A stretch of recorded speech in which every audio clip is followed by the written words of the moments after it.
The World Cup hasn't started. Not one competitive minute has been played, and England fans are already in full disaster mode. A 1-0 win against New Zealand, an experimental draw, and somehow, we've convinced ourselves the whole thing is already over. This isn't passion. This is a sickness.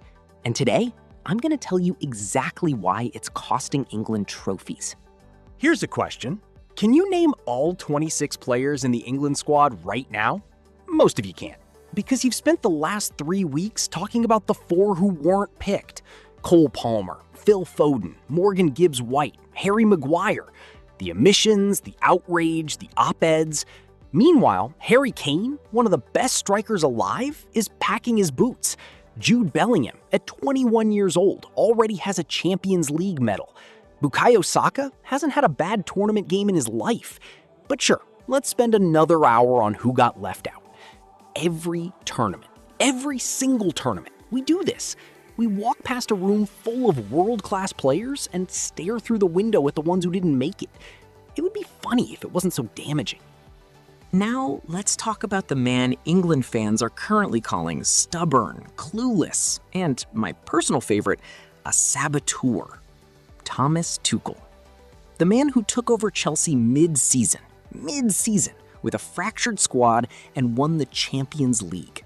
Outwitted Pep Guardiola in the final. Did it with a back three, rigid pressing, and total tactical clarity. You know what he didn't do? He didn't pick players to keep Twitter happy. Tuchel has one job: build a team that peaks in a knockout tournament, 7 weeks long under maximum pressure. That is exactly what he does for a living. He is arguably the best manager in the world at it. And English fans, who have never won anything, are telling him he's doing it wrong. Before a single competitive game. The confidence is extraordinary. I'll give us that. Here's the real problem underneath all of it. English football culture has sold us a very expensive lie. That because the Premier League is the best league in the world, England should be winning everything. But club football and international football are completely different games. France doesn't have a richer league than England.